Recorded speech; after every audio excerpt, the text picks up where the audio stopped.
The Corvette began its 7th generation in 2014, and I feel that this is what made Chevy realize that they've reached the upper limits of its abilities. Don't get me wrong, it was a great chassis, but there's just only so much you can do with the front engine rear drive arrangement, depending on the overall goals of the model line. You see, back in the 60s and 70s, having a car with 500 horsepower was unheard of on the street. If anyone actually had a street car that made that much power, it was loud, impractical, and sometimes even dangerous to drive. That was because the engines had begun to push the limits of the technology of the times. Over the decades, new technology pretty much evened the playing field, and all of a sudden, a 500 horsepower car was average. They were plenty fast, but the cars were built to handle it. They were even practical, for lack of a better term. They idled smoothly, cruised well at 50 miles an hour, but had no issues ramping up to 150 miles an hour. For 2014, bearing the revived Stingray name, the styling of the C7 was somewhat controversial, but did nothing to diminish the performance of the car. One big change is that the Z06 isn't produced on its own special frame anymore, because now all C7s are produced on an aluminum frame. Most likely a move to save money, but there was no denying that the new frame was much stronger than before and opened the door to allow the Z06 coupe to have a removable roof section that wasn't available before.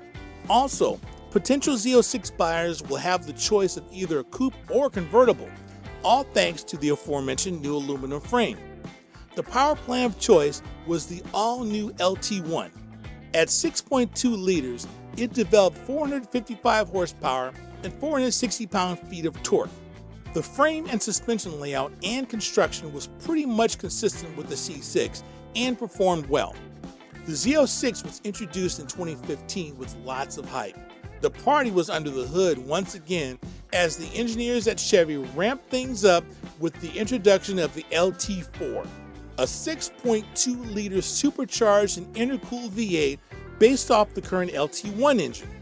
Peak power was a crazy 650 horsepower and 650 pound-feet of torque. Power flows through either a 7-speed Tremec manual or a first ever offered on a Z06 8L90 8-speed automatic transmission with paddle shifters. The suspension is once again beefed up compared to stock C7s. Rolling stock consists of 19x10 wheels up front and 20x12s in the rear, wrapped in Michelin Pilot Super Sport run flat tires measuring 285/30/19 and 335/25/20 front and rear respectively. Brakes received a huge upgrade with 14.6-inch front rotors and 6 piston calipers and 14.4 rear rotors with 4 piston calipers. The Z07 Performance Package steps it up even more with Michelin Pilot Sport Cup 2 tires, 1-inch larger carbon ceramic matrix brakes, and revived suspension tuning for increased handling. The Z06 brought in 3-second 0 to 60 times and covers the quarter mile at 10.95 seconds at 127 miles an hour with a top speed of 198 miles an hour and corner with a force of 1.2 Gs, all for under 100 grand. As much as the C6 pushed its way into supercar territory, the C7 did even more so.